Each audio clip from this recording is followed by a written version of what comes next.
Day 2 News. We enlighten the dark side.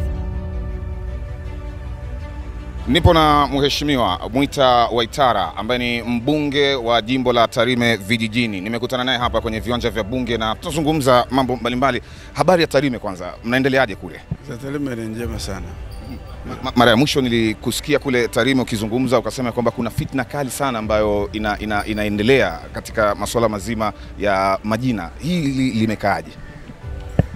Ni kweli kulikuwa na vurugu nyingi, lakini nafurahi kusema tu kwamba chama wamejipanga kwa maana uongozi wa makao makuu ya chama na ngazi ya mkoa, kwa sababu zile vurugu kubwa mara nyingi ni pale kwenye ngazi ya wilaya, labda watu wanakiuka kanuni, katiba na taratibu za chama. Lakini mara kadhaa tumepata kauli ya makamu mwenyekiti wa chama taifa Mzee Steven Masatu Wasira akitoa maelekezo na mwongozo, lakini pia tumepata barua rasmi ya katibu mkuu Balozi John Nchimbi akitoa maelekezo namna ya kufanya kazi zile. Kwa hiyo mambo yale pia yameleta unafuu sana katika michakato, na sio mimi tu, nadhani nchi nzima unafurahia uongozi wa katibu mkuu ametoa mwongozo na dira. Sasa kama kuna mtu baada hapa atakiuka taratibu zile, tunatarajia kwamba kwa michakato inaendelea, basi hatua kadhaa zitaweza kuchukuliwa. Wanasema kwamba pengine unaletewa fitna kwa sababu wanahisi si mwenyeji sana wa CCM, kwa maana ya kwamba ulitoka Chadema ukama kule ambako ulikuwa katika jimbo la Dar es Salaam ukaenda kule Tarime. Hili linawezekana likawa na ukweli? Hapana. Kwanza katika watu wote ambao wanagombea pale, mimi ni mwenyeji zaidi. Mimi tangu nilipokwenda Dar es Salaam kwa maana ya masomo na nikaendelea na shughuli za kisiasa pale nyumbani sikupatupa mkono. Mara zote nimekuwa nyumbani karibu kila mwaka. Lakini pia nimeshiriki shughuli mbalimbali za maendeleo kule Tarime, na hayo maneno wanaosema sio wanachama wa CCM na sio wananchi. Hayo itakuwa ni maneno ya fitina ya watu ambao wanatafuta namna. Unajua kama wanataka jambo, wanatafuta namna hata wakatimiza uongo namna kuweza kukubalika. Kimsingi na bahati nzuri wasema maneno 2020 wakati nakwambia walisema huyo mbunge bwana ni mtu wa Dar es Salaam Ukonga, atarudi atawaacha.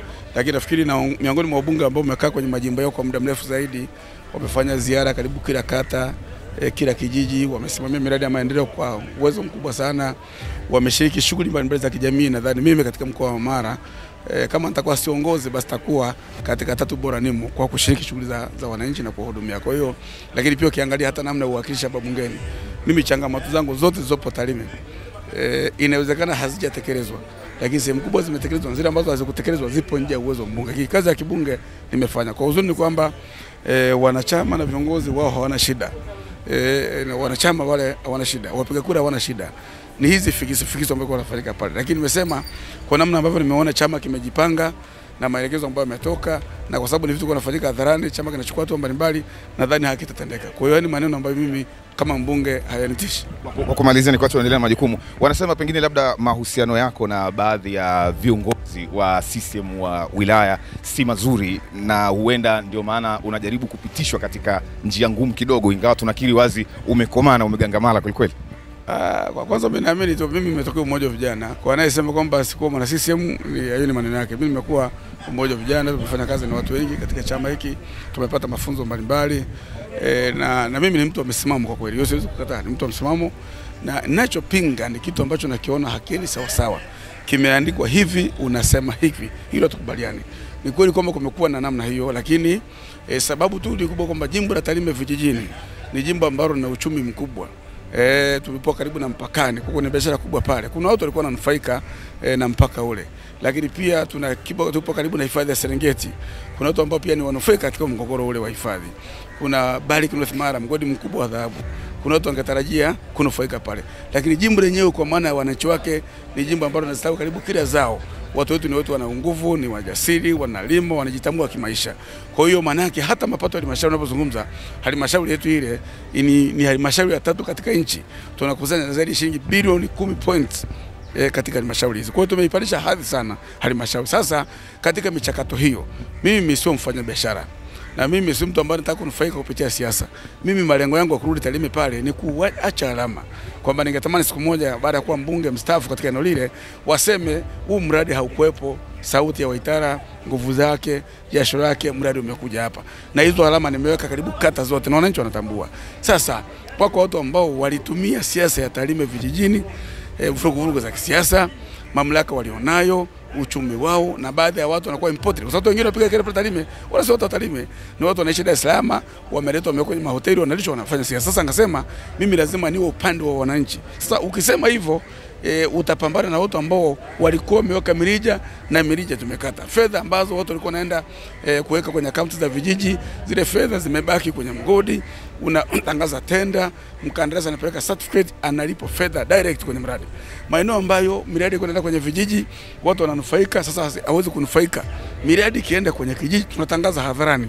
Mama Samia ameleta fedha kiasi fulani, au mgodi umeleta CSR kiasi fulani, au mdau fulani, kila mtu anajua sana namna kuweka mikono ngumu. Kwa hiyo kimsingi mashambulizi yangu sio mashambulizi ya wanachama wala mashambulizi ya wananchi, ni mashambulizi wa makabaila wachache ambao mimi nimezuia wasiendelee kuwanyonya wananchi. Hilo jambo kwangu wao wamechukia, mimi nimefurahi kwa sababu miradi imesimama, kazi imefanyika. Ndio maana kwa Tarime vijijini Oktoba tunaenda kutiki kwa Mama Samia, na wameniahidi kutiki kwangu kama mbunge wao, ili kazi ambayo tumeanza na Mama Samia tuendelee nayo. Kwa malizia hii ni kwa tuendelee majukumu. Hauna mashaka na wajumbe? Maana wanasema kwamba huenda fitna zikatembezwa kwa wajumbe. Yaani nilivyojipanga ni kwamba hata kiti kilichopo humu bungeni Dodoma, kiti cha mbunge wa Tarime vijijini, ninakiacha kwa muda kidogo tu. Ina maana baada ya Oktoba mimi nitaendelea kwa mbunge wa jimbo hili, na jeuri yangu ni wanachama na wananchi wangu kwamba wanaamini, wananitetea na tuko pamoja. Na ndio maana tangu kumekuwa na maneno mengi, mara zote mmenipokea vizuri, na tumeahidiana kwamba mwaka huu uchaguzi wa Oktoba wanatiki kwa Mama Samia, wanatiki kwa Itara na madiwani wa Chama cha Mapinduzi. Kwa kweli mimi sina shaka. Sasa kama kitokea mtu mmoja akasema hanitaki, mimi sio Yesu, mimi binadamu nakuwa na mapungufu, lakini nilichotaka ni kwamba nitende wema kwa watu walio wengi, na kazi Mungu ameongoza nimeitenda sana kwa muda wa miaka 5. Ahadi yao kwangu ni kuendelea kutunga mkono mimi na Mama Samia na Chama cha Mapinduzi, ili tuendeleze ushindi na turudi kuendelea na majukumu. Kwa kiti changu hapa Dodoma nitakiacha kwa muda kidogo, lakini punde nitarejea kwenye siti yangu hapa. Shukrani sana mkuu. Asante. Ni mbunge wa jimbo la Tarime vijijini, Mheshimiwa Mwita Waitara, tukizungumza naye masuala mbalimbali ikiwemo masuala ya siasa, jinsi ambavyo yanaendelea pale katika jimbo la Tarime vijijini. Hii ni Day 2 News, Medito Zungu, tuko Dodoma tukizungumza na waheshimiwa bunge mbalimbali. Nyuma ya kamera ni Amos Multimedia. Day 2 News. We enlighten the dark side.